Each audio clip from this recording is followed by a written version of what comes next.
going to get back in and watch Doctor Who and be warm. Alright, so, hello everyone, and welcome to Glasgow's Ghouls, Ghosts and Gruesome Tales.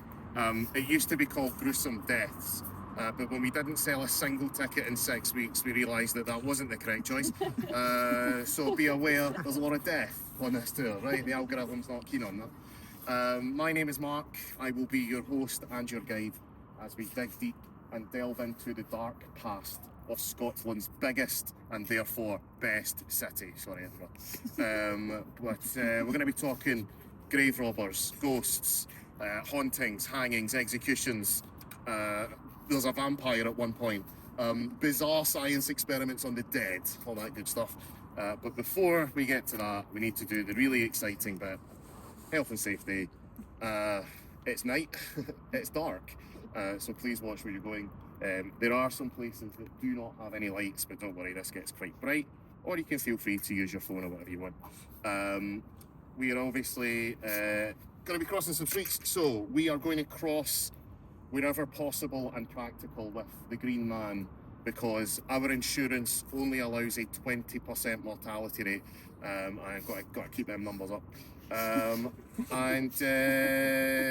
Obviously we right here is really open, but we will be going on regular streets, so if you see me going like this, right, or like that, right, or like that, just interpret what I'm getting at. Constance, should be fine.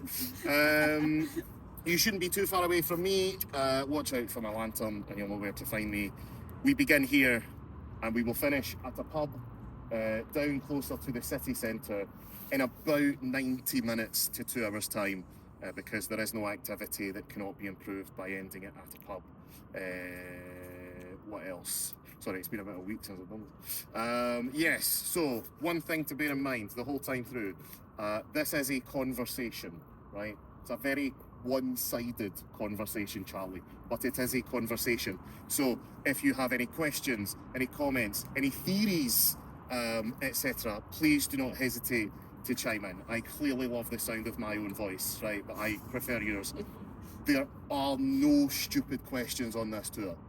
There are absolutely stupid answers, right, but you'll find that out as we go. I think that's it. Does anyone have any questions before we begin? Beautiful. All right, we're at a sort of nexus point of all creepy Glasgow here, right? So, first thing I'm going to point your attention to what is this, I think, quite beautiful building here. This is Glasgow's Royal Infirmary, and this has been a hospital operating since 1792, pun intended. And if, like me, you are a big giant nerd, you might not be surprised to learn that several comic book artists have credited this building specifically as their inspiration for Batman's Arkham Asylum. In fact, if you read Scottish-born Grant Morrison's books, a lot of the artists just do it one-to-one. It's quite bizarre. It's never had the Joker or Two-Face, but it has had at least one very notable resident. Have any of you ever heard of Joseph Lister? Does that name ring a bell? His last name, but it's not ringing. It's just like something's registering. I don't know. So he's one of Glasgow's favourite sons. He's not from Glasgow. He was English. He is the father of antiseptic medicine and a pioneer in germ theory. He is the reason doctors wash their hands, basically.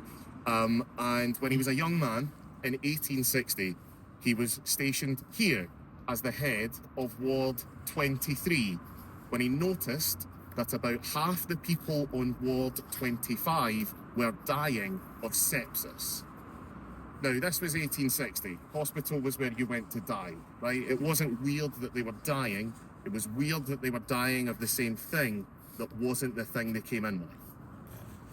So he looked into this and he discovered that the foundations of Ward 63 had been built on top of a mass grave, 25, had been built on top of a mass grave of cholera victims.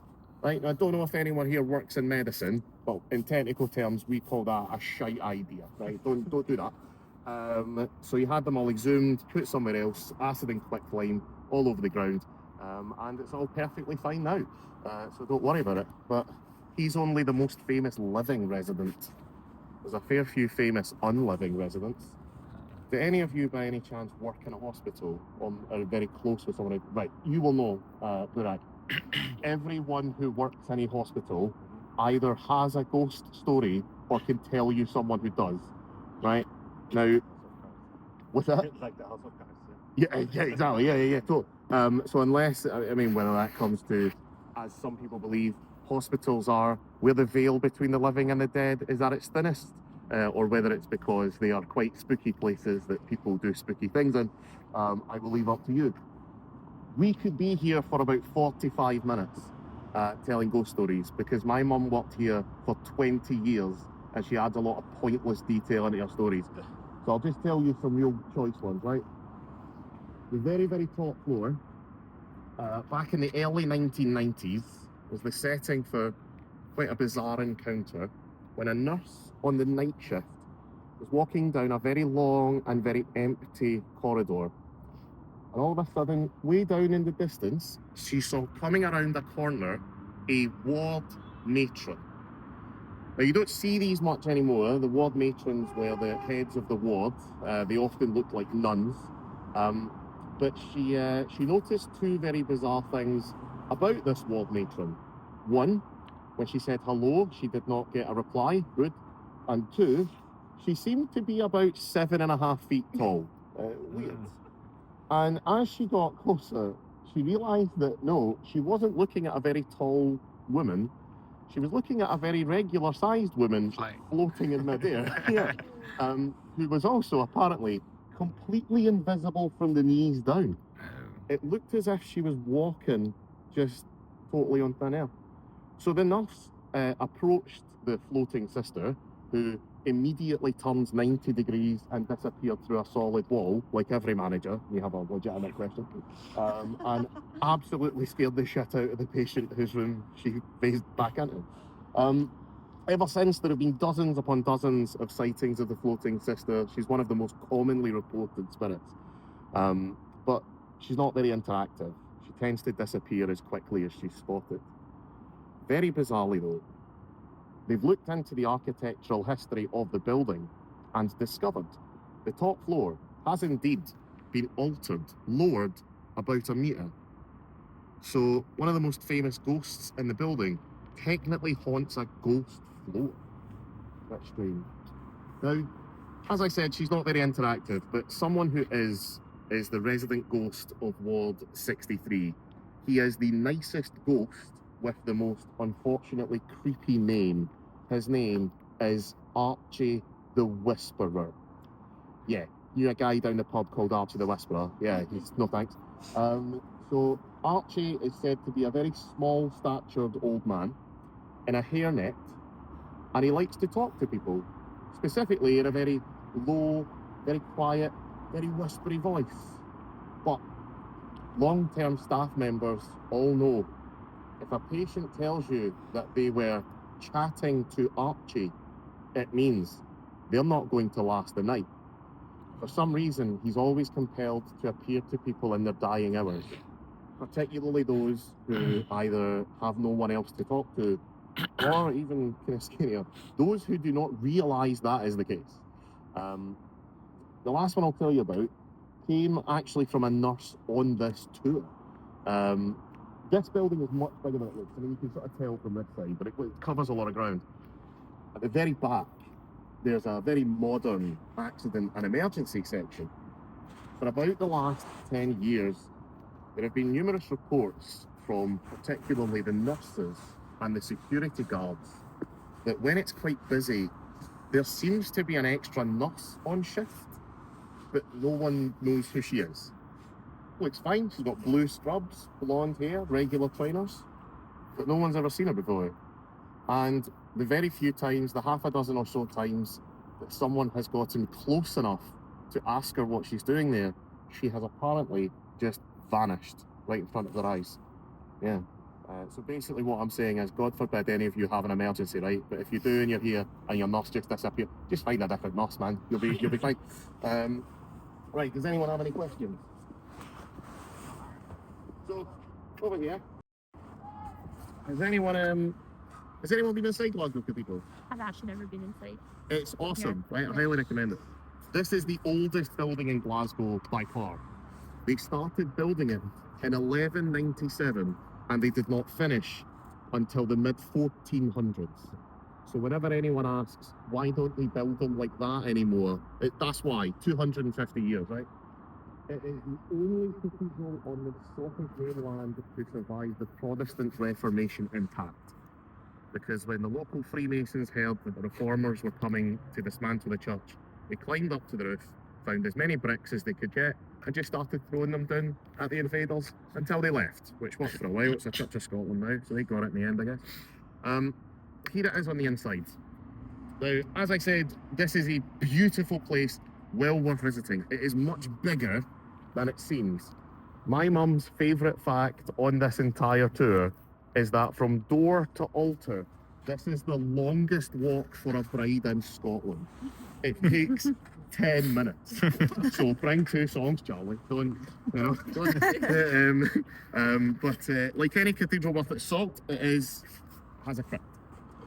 The crypt is allegedly centred around the remains of Saint Mungo himself, the patron saint of Glasgow.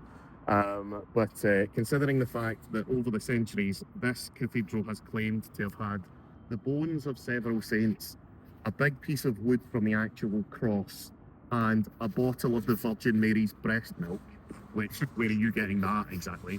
We're not 100% sure, to be honest. They have all mysteriously disappeared. The milk is at the back of the fridge. You'll find that when you move. But this is not the lowest part of the cathedral. There are tunnels underneath the cathedral that lead to various different parts of the city.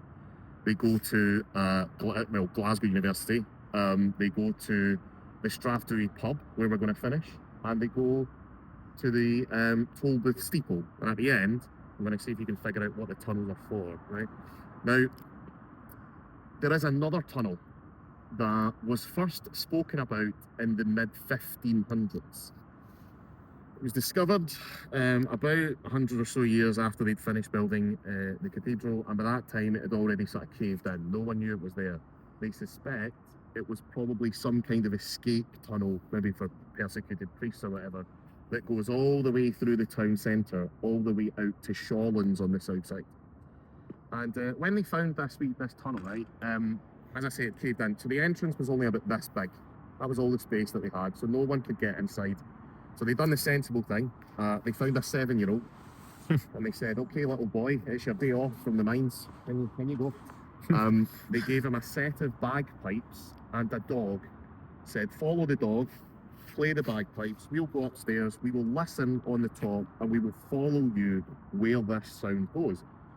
And this worked incredibly well until about halfway through the route, when the bagpipe music stopped dead. 2 days later, the dog emerged from the hole, starving and bizarrely completely hairless. The boy was never found, though he has been heard from, because if you walk along that route on a clear night, you can sometimes hear ominous bagpipe music emanating from the ground underneath your feet. Now, that story is 500 years old. It actually pops up in a few different places in Scotland. And, well, we can't be 100% sure because we have never found the tunnel entrance said to be here. We have found what we believe to be the corresponding tunnel exit over in Shawlands. So there's a fair chance that this is the origin of that story. Now, that's not even the weirdest story I am going to tell you about bagpipes.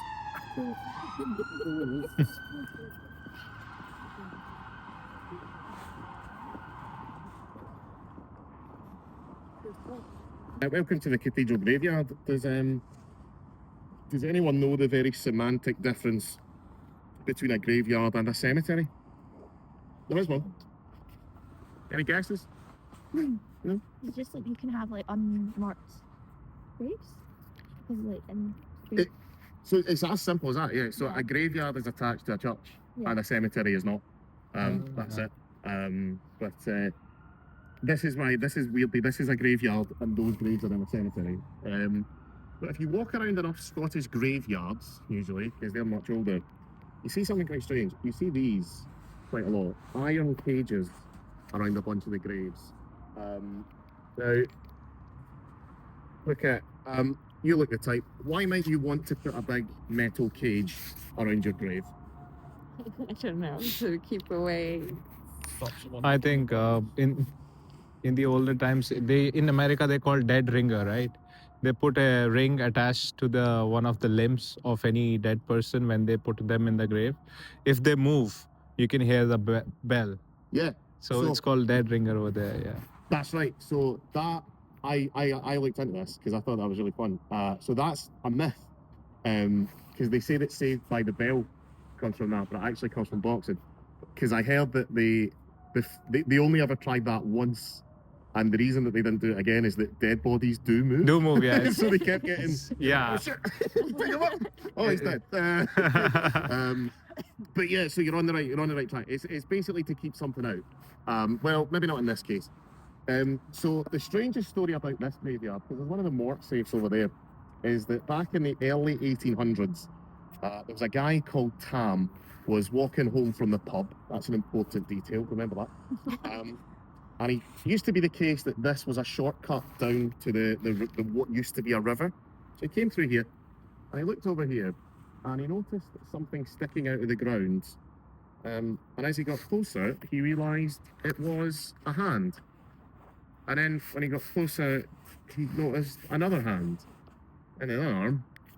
And then slowly realised that he was looking at the recently buried body of his recently deceased neighbour, clawing its way out of his own grave, get to the top, and then just start dancing to a jig being played on the bagpipes by the devil himself. Now I know what you're thinking, Constance.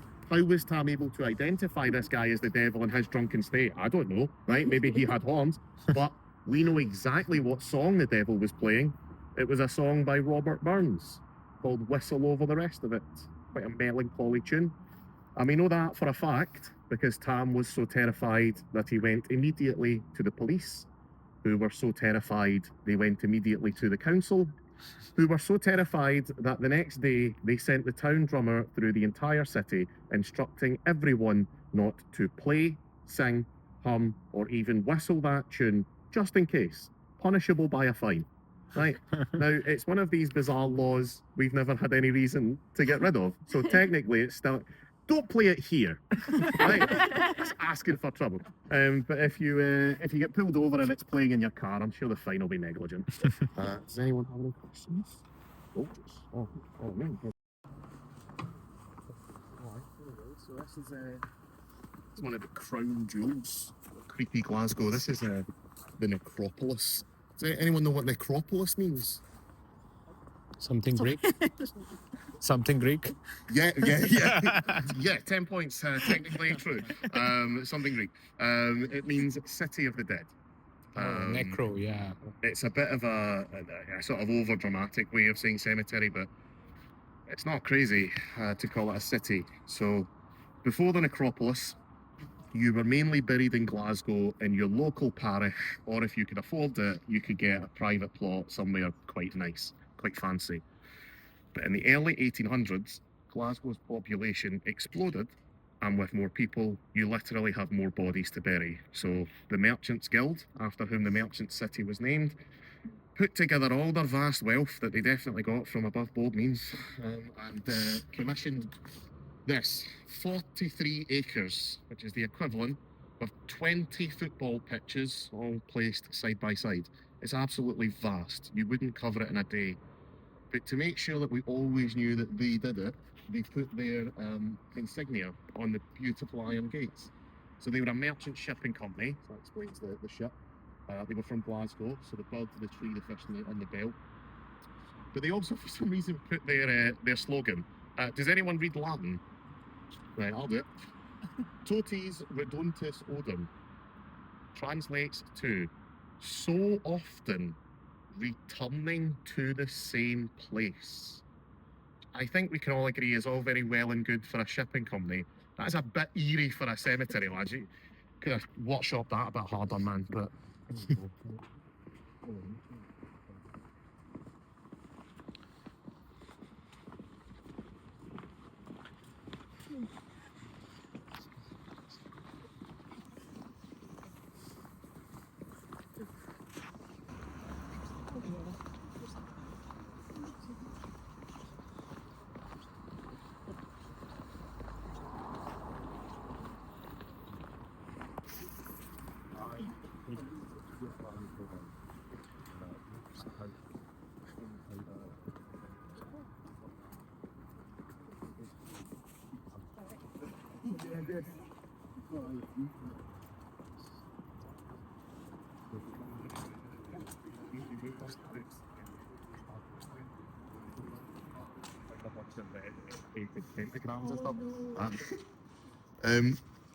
So, welcome. Mourners would line up as the horse-drawn carriages brought the dead here to the eternal resting place. Now, the first place they would probably try to hit would be this. This beautiful stone facade with the locked iron gates is the entrance to Glasgow's catacombs. Much like Paris, Glasgow has an elaborate series of underground tombs and tunnels for people to be buried in. And the reason you have never heard of it is pretty simple. They were originally supposed to be a deterrent against grave robbery. No one can steal your body if you're locked behind closed doors.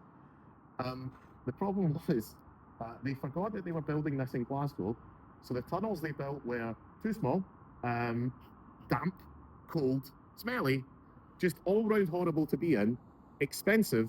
No one wanted to be buried there, let alone visit someone who was buried there, so they sold exactly 0 spots.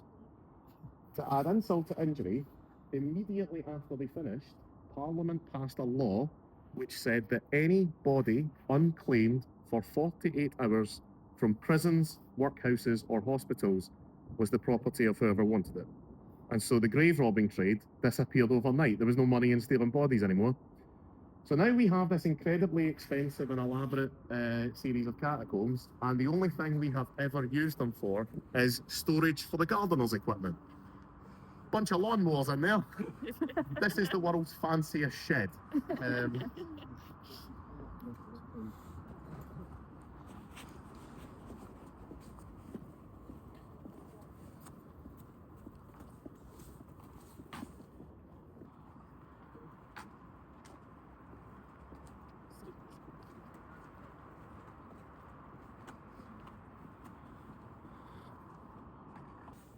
If you're into it, if you're a spooky person, come and visit here, man. It's absolutely incredible. Now, as you can imagine, with a name like the City of the Dead, it's had some strange encounters and bizarre stories over the years. One that comes to mind from the early 1980s is about a young author called Tom Renakin, who was offered a £20 bet by a friend that he could not spend half an hour in the Necropolis alone at midnight.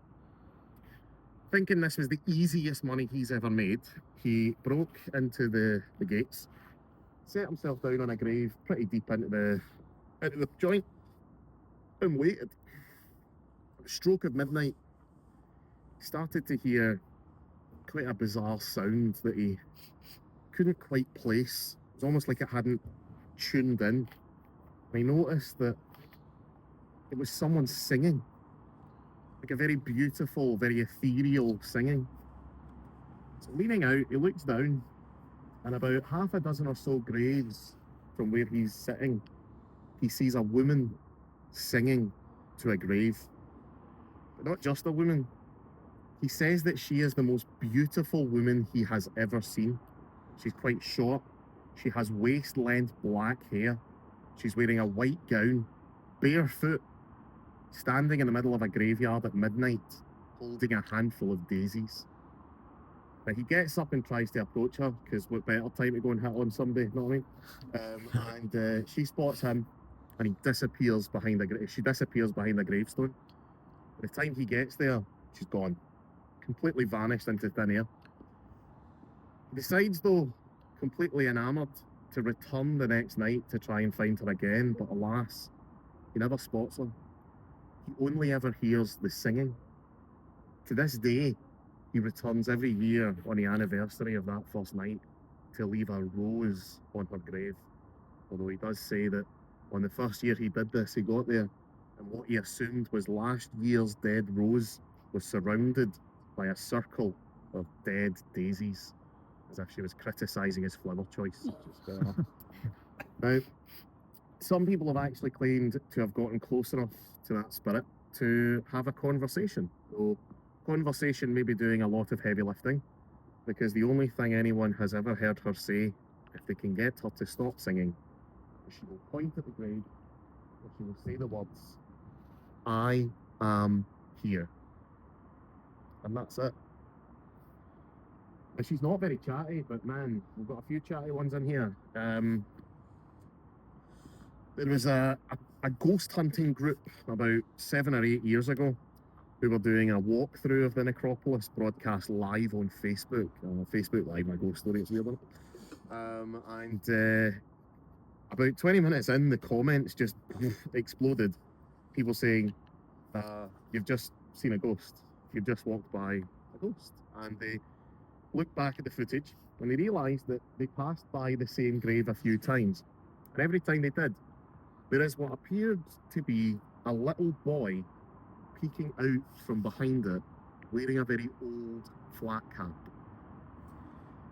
So they decided to come back the next day to try and get some more evidence. They tried to get EVP. Now, does anyone here smoke as much weed and watch as much YouTube as I do, and know what EVP means? Yeah, Charlie? Yes. So, electronic voice phenomenon is said to be a concept where if you think somewhere is haunted, take an audio recorder and press play and ask questions and hope that the tape picks up responses that your ears do not, right? The first thing they ask is, can you tell us anything about this graveyard? Very, very, very clearly on the tape, then comes the response, technically this is a cemetery. No, it doesn't. It says the words crime and punishment. And then they ask, are you scared? Again, very, very clearly get the response, I am scared, but this is my place. It's quite an ominous one for the wee guy. Now, my favourite story on this whole tour is about a necropolis. It's not this one. There is another one in Glasgow, but it's a bit far away, so I'll tell you it here. In 1954, things were looking up for most of everywhere, really. World War II was over, rationing was coming to an end. But for the children of a very deprived area in Glasgow, known as the Ghouls, they had a new problem to worry about. The 7-foot-tall vampire with iron teeth who was stalking the local necropolis and had already abducted and killed several local children. Anywhere else in the world, this would become quite a spooky urban myth, but not in Glasgow, because in Glasgow, our kids are hard. So they tooled up. They got knives, sticks, like garlic, right? Crosses, anything they think could fight this vampire. And at sundown one evening in 1954, 100 children aged 6 to 16 invaded the southern necropolis looking for a fight. They were there for several hours until a neighbour called in a noise complaint, at which point the cops responded by sending 2 cops and 1 school teacher. All right. So they were there for several more hours until it started to rain and they got bored and they went home. The cops were happy because obviously this problem solved itself until the next night when 200 children armed to the teeth. Thank God no 7-foot-tall Glaswegian has ever existed, or they would have been in serious, serious trouble. But eventually they got bored, they went home. This incident captured the imagination of the entire country and went as far as the British Parliament, who in their infinite wisdom blamed the entire event on American comic books, because heavy metal had yet to be invented. So they used it as an excuse to put out a law which said that any American comic book deemed harmful to children's imaginations is technically banned in the United Kingdom for the next 25 years until the early 80s. So yeah, there you go. I mean, that law had about as much teeth as that vampire did. But that made the life a bit hard. Does anyone have any questions? Gorgeous. Right, I'm going to take it down here. I'm going to grab a little group shot for the old Instagram.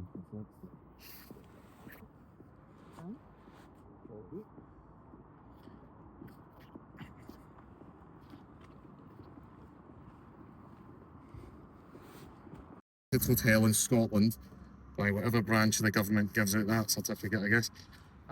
It was not always a hotel. It was originally constructed as part of a prison.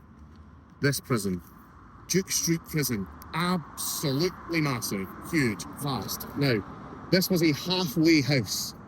Originally, this was a unisex prison for men and women, but it quickly became a women's only prison when Glasgow used it to imprison all of its suffragette protesters for the crime of existing, and they had to fill up all the space. Now, nothing of the prison is left except for this hotel. And bizarrely, the ghost most associated with the hotel would never have been here in life, because she would have never have gone to a halfway house, because she never left.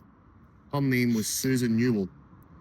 In 1923, Susan, a very small statured old woman, was pushing a big heavy cart down the street when the police noticed the strange covered mound in the middle. Pulling off the tarp, they unfortunately uncovered the freshly murdered remains of a local paper boy who had gone missing several days earlier. Now, Susan immediately tried to pin this on her husband, but he had a rock-solid alibi. He had been gone for over a week. There was no way it could have been him. So she was tried alone. 2 days after the trial started, she was found guilty and sentenced to hang. She was hanged just behind where the little wall is over there, the little courtyard. And standing in front of the wall is where she is most often seen as a ghost. Very small woman looking up at something that is not quite there anymore, maybe the window of a cell, something of that nature. But she's also spotted very often inside the hotel itself, usually at the top of staircases. It's said that people don't usually get a very good look at her, but if you think that you've seen her, the way to tell for certain is if you go to walk up or down those stairs and you feel an unseen force going poof, trying to push you out of the way. That's Susie, letting herself be known. Now, obviously, you do not get to be Scotland's most haunted hotel with one ghost, so the top floor is where the action really happens. That is said to be haunted by the spirits of two children, a little boy and a little girl. The story goes that they were so naughty that their own mother drowned them in the bathtub as punishment for their mischief. Now, they say to this day that they like to run up and down the corridors at night, banging on all the doors, moving furniture around, opening and closing drawers, moving things from one locked room to another locked room. But if you stay specifically in room number 5, you are signed up to the worst game of hide and seek of your entire life, because the little boy has been reported to jump out of wardrobes at people in the middle of the night, and the little girl likes to stare at people from under the bed, which I think we can all agree can fuck off. Yeah. Yeah. Anyone want to stay here? No. Correct. 20% commission. That's all right. Right, let's head on this way. Is this? So behind where the yellow wall is, the church has obviously been there the whole time, but it used to be used to be officially known as Scotland's most haunted hotel, but that's now in dispute because do you know the movie director Guillermo del Toro? So he was here filming Frankenstein for Netflix, and he stayed in a hotel in Aberdeen, which has been trying to be called the most haunted hotel in Scotland, and because they have a celebrity endorsement now, they're like, that's theirs.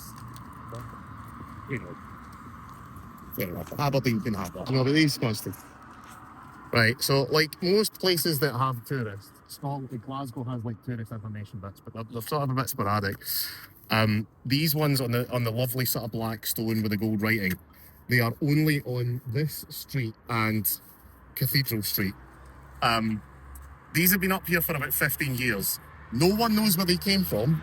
No one knows who put these here, and they are absolutely full of inaccurate information. So why we don't take them there, I don't know. But a prison named after a duke, big story. Get this, Duke Street Prison was actually named after the fact that it was a prison on Duke Street. Yep.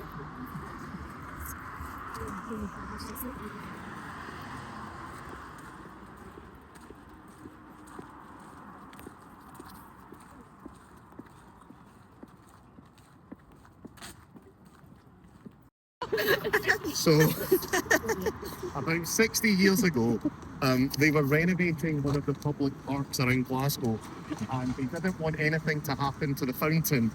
So some clever cookie went, I know a safe place. Wow. Put it up there. Forgot about it. And then when the guy bought the top, they went, oh, you can't polish that. That's an historically significant thing. So that's why this whole plot is for sale. So if any of you can deal with the roof fountain dilemma, I don't know.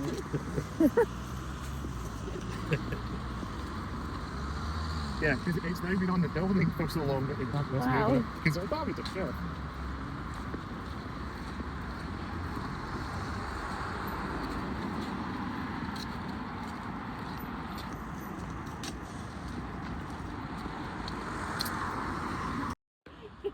Absolutely, man. Yeah, there's a bottle of fast line somewhere. So Glasgow is a very old city, a lot of history. A lot of history is very, hidden in plain sight. This, for example, is a well from the 1200s, but something that Scotland in particular likes to keep hidden, because Scotland likes to present itself as having always been a very progressive place, is, well, to say that Scotland treated its witches unfairly would be an understatement of epic proportions. We, at the height of the witch trials, convicted 4,000 people of witchcraft. 1,500 of them were executed, 75% women. That is 3 times higher than the whole of England in the same period. We were mad for it. Bizarrely, it didn't often happen in Glasgow city centre itself.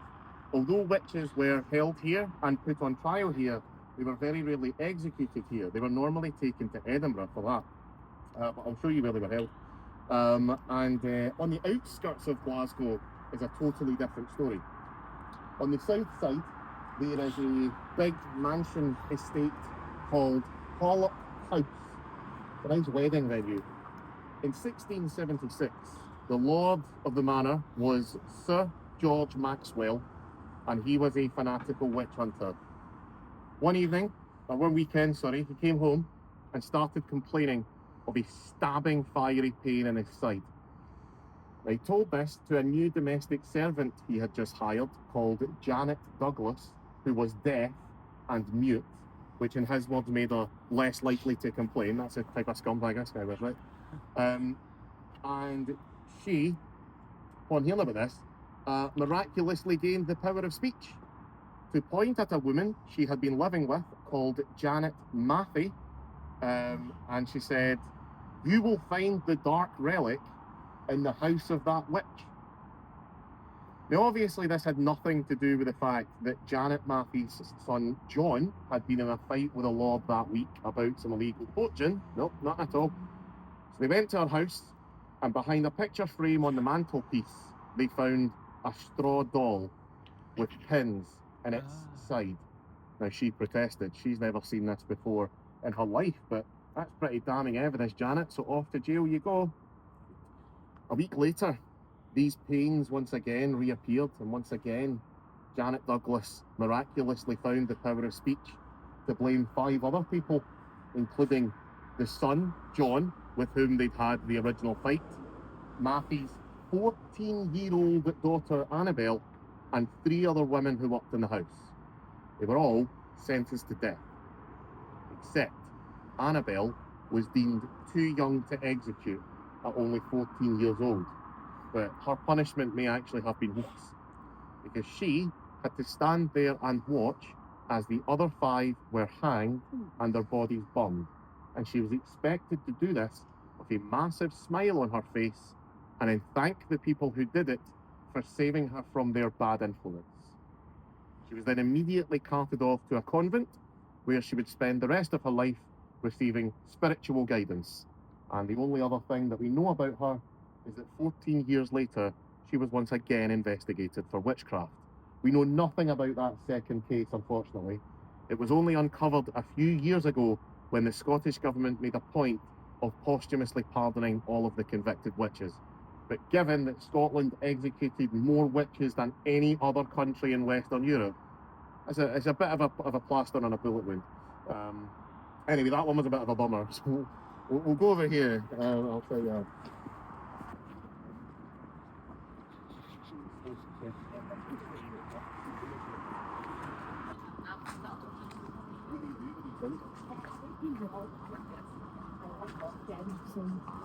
Yeah, but I did my dissertation on the Graveyard. In Scotland. Yeah, and like how it sounds good. Yeah. This is Strathclyde University. Out of curiosity, were there any Strathclyde graduates here?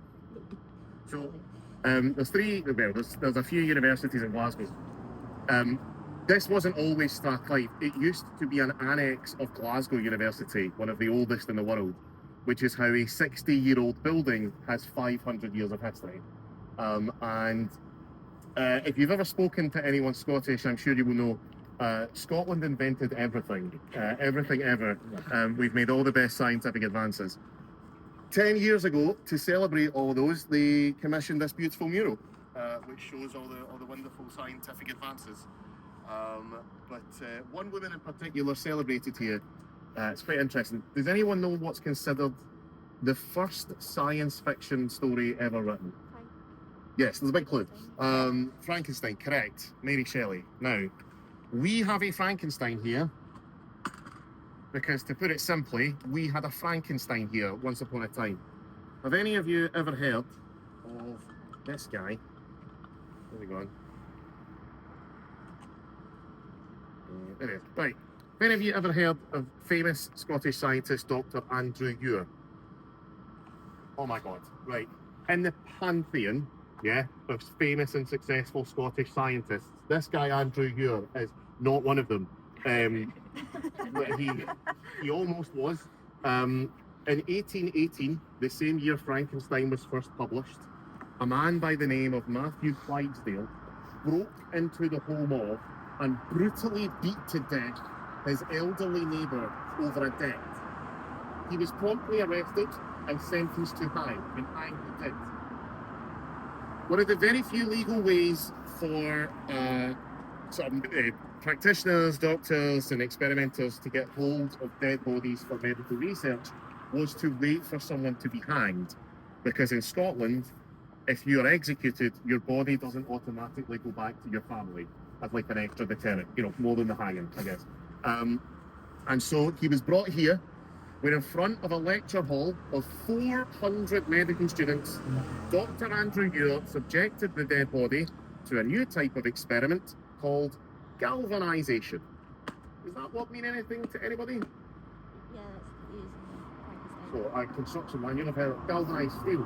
So, it basically, in layman's terms, galvanising means to turn something into something else using electricity.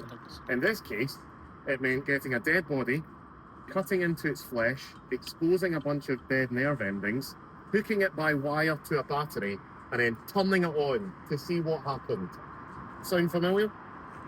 According to the main account from that day, when they turned on the battery, the body, Matthew Clydesdale, opened his eyes, his mouth started to move like he was trying to speak, his chest started to heave like he was trying to breathe, and then he slowly stood up off the slab, outstretched his arms, and just started walking towards anyone he thought could assist him. Who I imagine reacted much like that, yeah. It was only the brave actions of the medical assistant who happened to be writing this account, all right, who picked up a scalpel and stabbed him in the neck, at which point the undead monster fell upon the floor like an ox on the blow of the butcher. Some writer, that medical assistant. Now, this is a very famous Glasgow story, and for the last 200 years, we've been proudly telling people about this. So needless to say, research has been done into its validity, and sadly, the real story, the factual story, might be less fantastical, but is probably much more gruesome. So, Matthew Clydesdale was hanged. Now, if you know anything about hanging, why would you? You have to take a lot of things into account. You have to think about height, weight, strength of the rope. You have to think how far they're going to fall. But hanging used to be entertainment. So if you have 15 people to do that day, sure, do that for the first guy. Because after that, well, they're all going to die anyway. What difference does it make? So the first guy of the day, Mr. Ross, convicted murderer, stepped up to the gallows. The rope goes around his neck. They pulled it, and he falls, and he shakes, and he writhes, and he spasms. That's the show. That's what you want, right? He comes off. Clydesdale goes up. The rope around his neck. They pull the lever, and he just dies. That's odd. Oh well. Put him on the car, and they bring him here. Again, in front of 400 medical students, they proceed to prepare him for the experiment by slowly draining him of all of his blood, and according to the medical records, surgically removing 4 important sections of his spine. I ask you, Karen, which sections are not important? Exactly. And it was then and only then that they hooked him up to the battery and turned him on, at which point he sort of shook about for about 30 seconds and then laid down. But if they had done the experiment the way round that they told us in the story, you would now know Dr. Andrew Ure, because he actually accidentally invented the world's first defibrillator. Because the vast majority of medical experts who've looked into this over the last 200 years have agreed Matthew Clydesdale was almost certainly alive when they brought him off that rope. And when he was slowly bleeding to death, here's some rips. The way that hanging knocks people out, it's actually probable he was totally paralysed but entirely conscious through the entire ordeal, laying there, slowly bleeding out. Yes. There you go. Anyone have any questions? So anyway, to Mary Shelley and Frankenstein, how do we square that? So, according to Glasgow legend, Mary Shelley was present at that very lecture. And that is what gave her the idea for Frankenstein. The only problem is that Frankenstein was published 6 months earlier. So it's unlikely. But we do think she was there.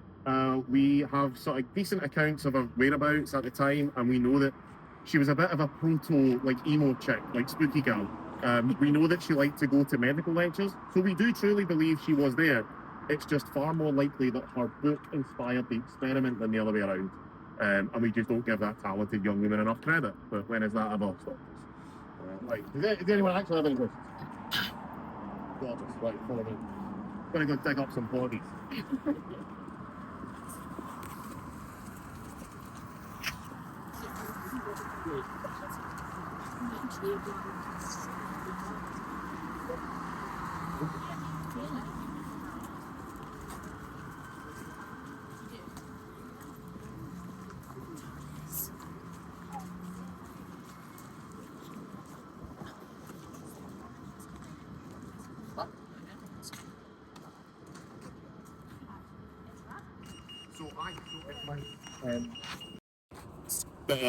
Glaswegian wandering around me, but during the winter they do close it very early.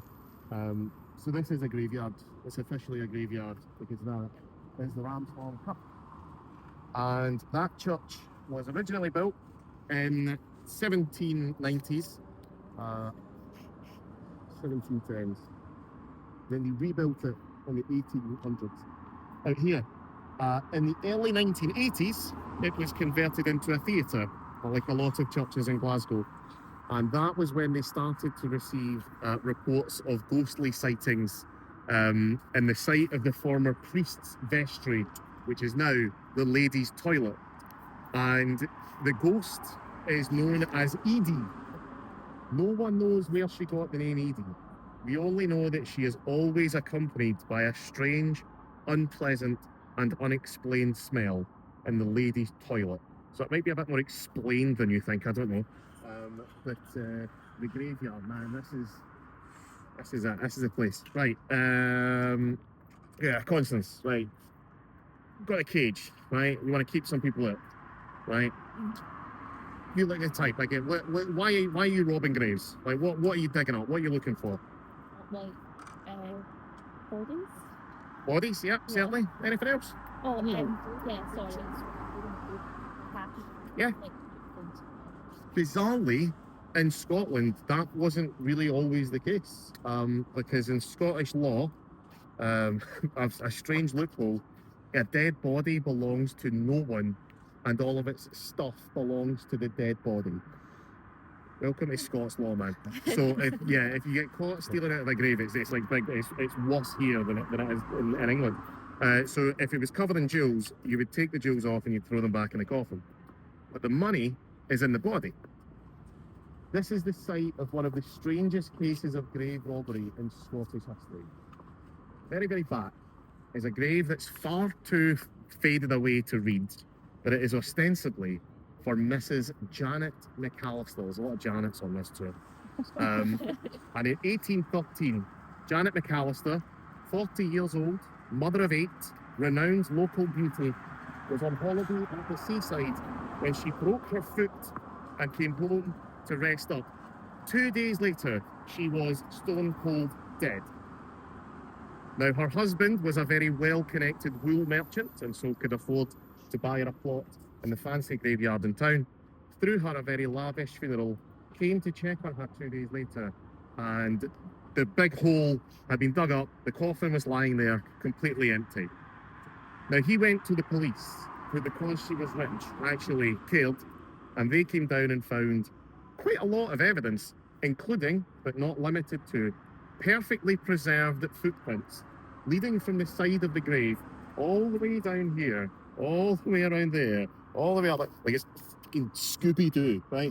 And that led them to the home of a man called Dr. Pattison. So they knocked on his door, and he opened it up, and they noticed there were dead body parts covering every conceivable surface. Muddy boots and shovels, right? Canvas bags big enough to hold a body. Book it. Red flag, right? That's a date. Get out. But it's not that weird. He was the head of anatomy at the university. It was literally his job to procure these things for his students to experiment on. But again, she was rich. So he was arrested and charged specifically with the grave robbery of Janet McAllister. And that is what allowed his defence lawyers to play an absolute blinder when they said no one can prove beyond a reasonable doubt that those body parts belong to that woman.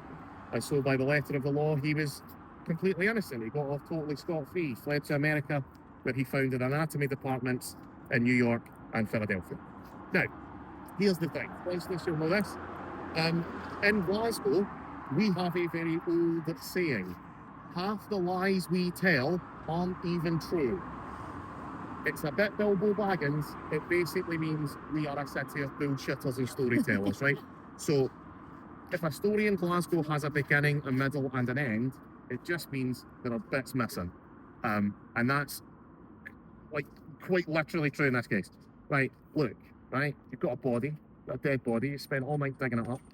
You found some medical student willing to buy it from you. Inflate it, think about today's money. How much is that body worth? 2,000. Spot on. Yeah, about £1,500 to £2,000, right? Now that's not bad for a night's work. But you didn't do it alone, right? A team of you dug it up. So you're splitting the money already. You have to bribe the security guard of the graveyard to make sure that he doesn't interfere. And then you have to pay tribute to the undertakers, who are just the cartel leaders of the entire operation, even though they don't really do anything. For example, if someone was very poor, did not have any mourners, and the council paid for their funeral, they wouldn't even dig the hole. They would just wait and then give the body to whatever lecturer paid them a big wad of cash. So when Pattison came to them and said, I'm getting a bit sick of giving you all this money when you don't do anything, I'm going to come down with a bunch of my own boys and dig it up ourselves, they said, okay, try that, see how that goes for you. So it's now believed by most people in Glasgow who know this story that the undertakers themselves are far more likely the culprits of digging up the body and throwing her immediately into the River Clyde to cover up the evidence, plant a bunch of evidence to get McAllister framed, to get Pattison framed, to create a scandal so that all of the other lecturers would know you don't mess, right? You give us the money or this is what's going to happen to you. Now that is weird in and of itself, but where this gets really bizarre, there was a trial, and the body parts found in Patterson's house were entered into evidence. And then after the trial ended, what do? Well, they just put them all back together as like a horrible corpse jigsaw and reburied them in a second lavish funeral at the husband's expense, by the way. Despite the fact there probably is not a single part of that woman in her very own grave. Yeah. And I'm pretty sure about this because we've done x-rays of the grave and her hips have never given birth. Mother of eight. As the great philosopher Shakira once told us, the hips don't lie. Right? Basically, we have absolutely no idea who is under the ground here. There could be far fewer people than we think because they were all stolen. There could even be far more people than we think because one of the benefits of an endemic grave robbery situation is that if you cannot afford a burial, just wait till they leave, come down, bribe the security guard, throw your own relative in there, bish bash bosh, free burial. In fact, the only two people we can say with absolute 100% certainty are where they say they are Robert and Andrew Fullis, because when they modernised the street for modern traffic, they forgot that the graveyard doesn't stop at the wall. It actually goes to about the edge of the pavement. And rather than dig all the bodies up and put them somewhere else, the noble thing, they did the sensible thing. Nothing. What I'm saying is, if you're superstitious about walking on people's graves, don't worry, man, you've been doing it for 25 minutes. But we know exactly what they were wearing. And we've, sort of x-rayed it, and they're still wearing it. So unless the grave robbers went to a lot of effort, this is probably it. All right.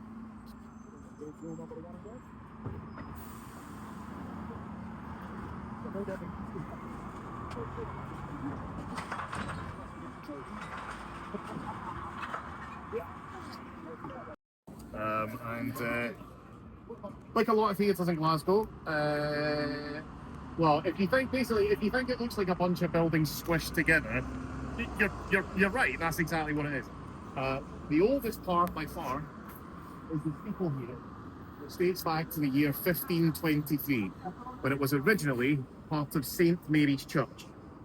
Now, it operated fairly well as a church for nearly 300 years, until a group called the Hellfire Club came along and ruined it. Has anyone ever heard of the Hellfire Club before? Oh, seen Stranger Things, they're in that. Yeah.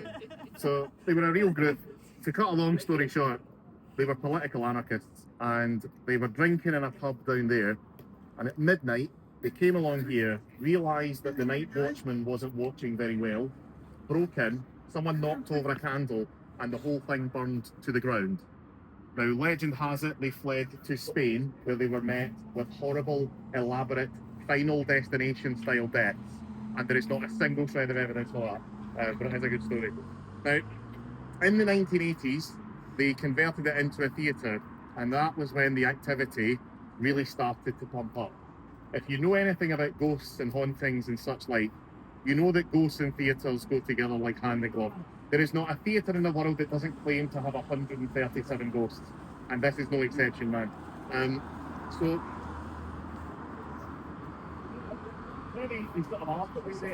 you can find the box office area. And the box office is a big open space, and the staff there have reported some strange things over the years. They report, for example, feeling watched, but not by someone off scene in the distance. No. They very specifically report feeling watched by a point floating 6 inches above their own head. And it follows them, looking down on them as they wander around. One guy said that over a 7 or 8 year career, whenever he was sitting at the box office by himself, he would feel someone come directly behind his seat and just rest a hand on his shoulder. Yeah, for minimum wage, man. Just go and work at Tesco. Like, don't worry about it. But if you're very lucky, you might get to see the very solid manifestation of a man who's come to be known as Tom Winston, who appears in full 19th century horse riding gear with a very angry look on his face, and who, I quote, will point meaningfully towards the exit. To this day, the staff say they don't know what he wants, which I think is fairly obvious. But down in the cafe, Again, if you're very lucky, often early evening times, you might catch a glimpse of a teenager who is missing her right hand. That is Lisa. Now, we believe that she is the ghost of Lisa Braddock, who was 17 when she lost her right hand in a horse trampling accident outside the theatre. Right, man. And you got 16 quid on you? Wonders? What? What? Oh, sure. That's like a wee song. No, thanks, man. I'm just doing this wee tour, guys, right? Alright. I'm going to say this is a tour for Glasgow. Fuck the Rangers. Fuck the Brits. I know what he's saying. Guys, cheers. If you've got 16 quid, you can come the rest of the tour. Other than that, have you heard about the big strong man who lives in a caravan? Always remember, fuck Britain, fuck America. Guys, have a lovely night, guys. Glasgow Celtic all the way. Have a lovely night. Fuck Britain and America. Cheers, pal. See you later on. Have a good night. See how you see this when it happened. That's what you done it enough. Do you want a tour like Glasgow? Guys, fuck it, I'm just doing my job. So if you want to head on that way. No. I'll buy a boot. Come with me. Come with me and finish the tour. But you paid for this. I'll give you your money back. Now sing a song. Sorry, listen. Last night is highly dreaming. We're having a laugh. We're here for good fun. I think if you guys move on, I'm a yank. Fuck America. Fuck Britain. Fuck fucking. Sorry, lad. Sorry. Sorry, man. Just trying to do my job. Just trying to do it, alright? And you are interrupting these guys. These guys are here for a nice time. You are interrupting, to be honest, alright? Sorry. No worries, guys. No worries. Take care. Have a always remember, Britain and Israel and America are assholes. No worries, mate. On you go. Sorry, my man. Okay. Tucky Allah. Sorry, man. Can you lads? Glasgow Celtic. No, you're not, Paul. No, sorry, lads. No. Guys, listen, you are just interrupting these people's good time and no one is enjoying it. Oh, sorry, you're good. Sorry. I'm asking you quite nicely. Always remember, America and Britain are the enemy. Come on. Right. Cheers, guys. Have a good night, alright? Have a good night. Listen, guys, you've had a nice time. Leave us alone, alright? You've interrupted the tour. So please, I guess it's a tour of Glasgow. Glasgow's full of good cunts. So, listen. You're on a Glasgow tour. Did you ever hear about the shite they couldn't sing? They sat in the corner humming. See you later. I've ruined what? We from?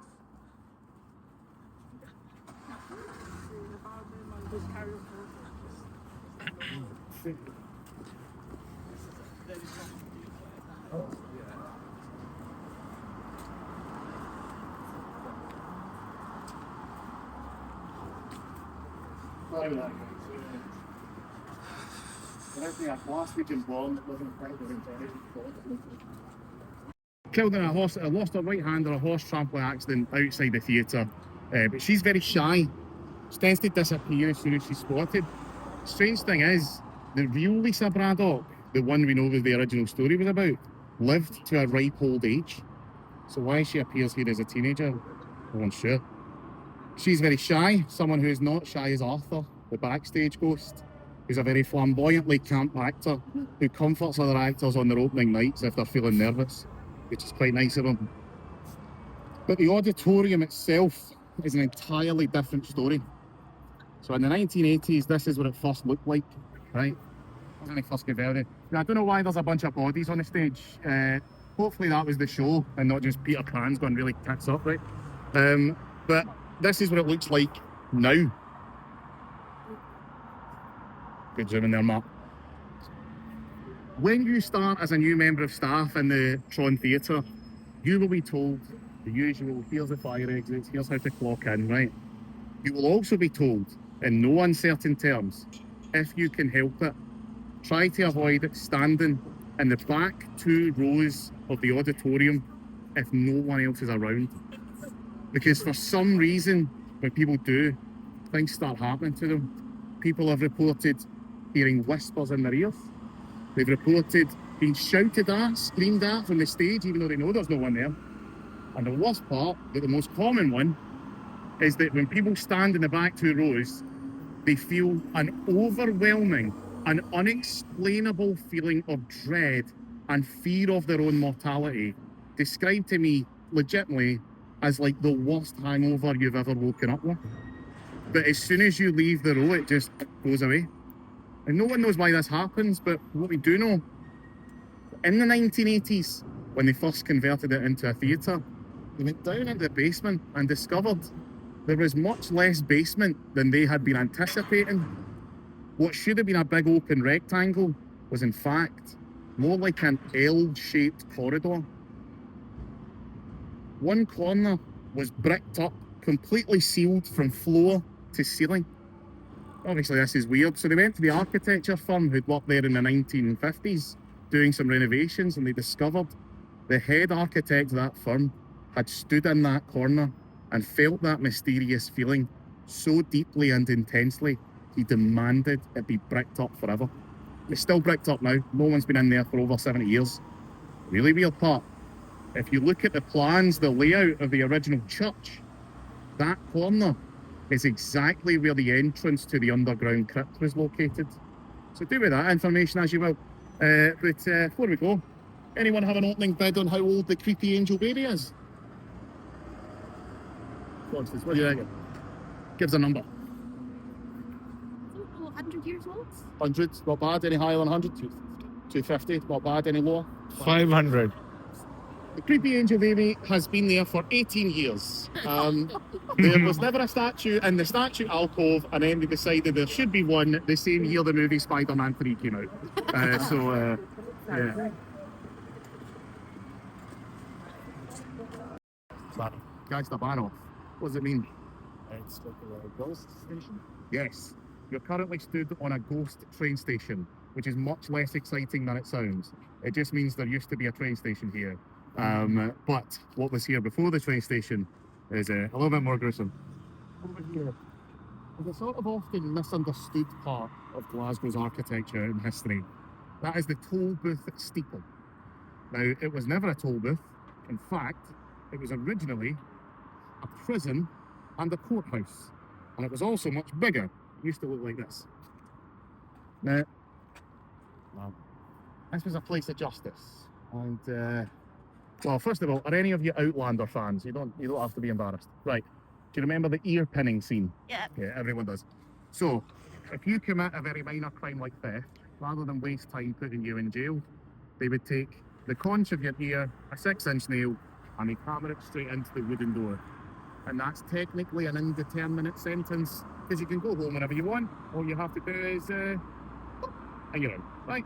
Now, justice meant one thing, and that thing was death.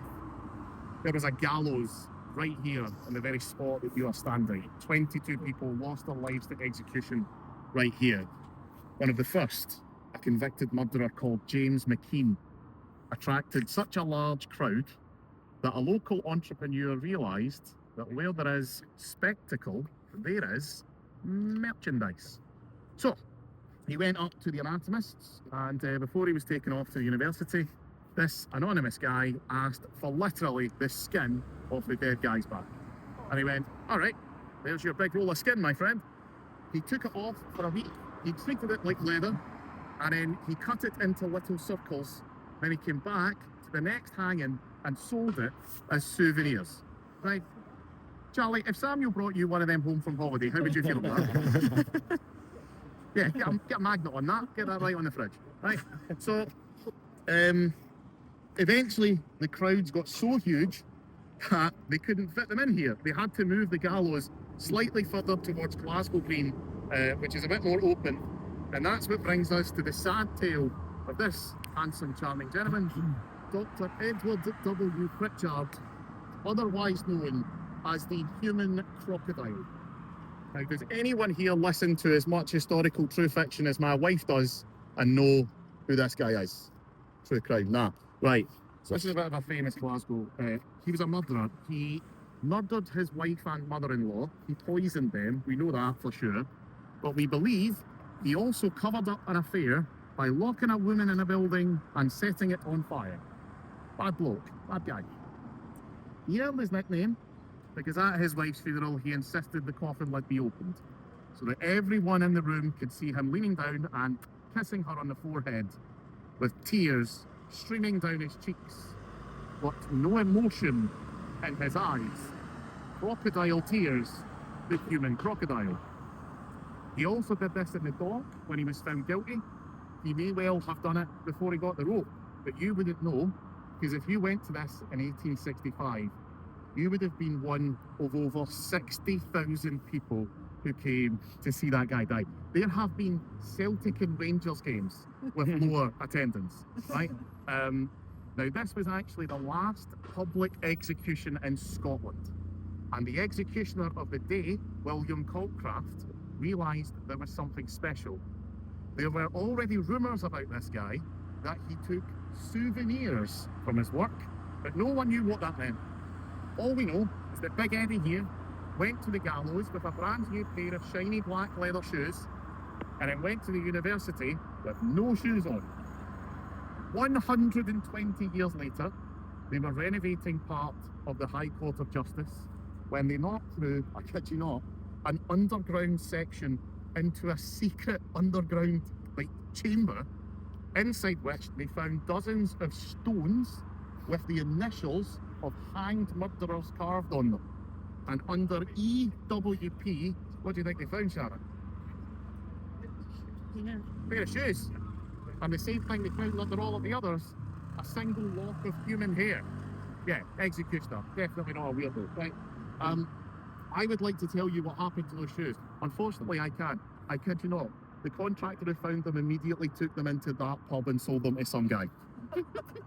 Someone is currently walking around Glasgow with a 200-year-old pair of haunted shoes. Right? Please do not buy shoes from people in pubs. They will not fit. Does anyone have any questions? Pub time. It's the easiest thing to see by moonlight alone.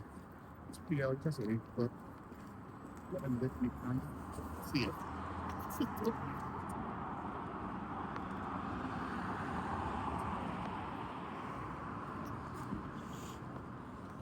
As far as I'm aware, this is not one of them.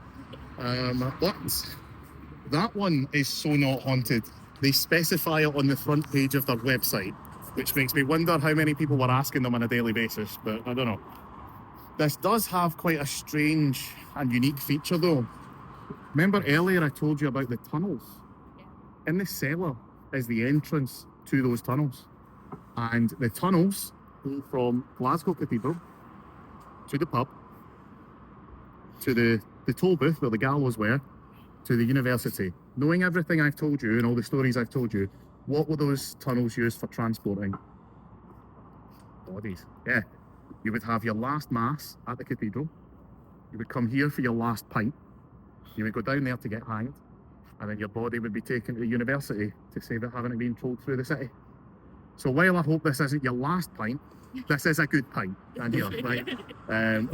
I'll leave you here, man. But that was your tour. I hope you enjoyed it. And obviously this is now when the hat comes off, you to throw money into it. Now, if you do want to leave anything by way of a tip, that's greatly appreciated. Right? You don't have to, it's not compulsory, you paid for your tickets. And I wear this just to look like Indiana Jones.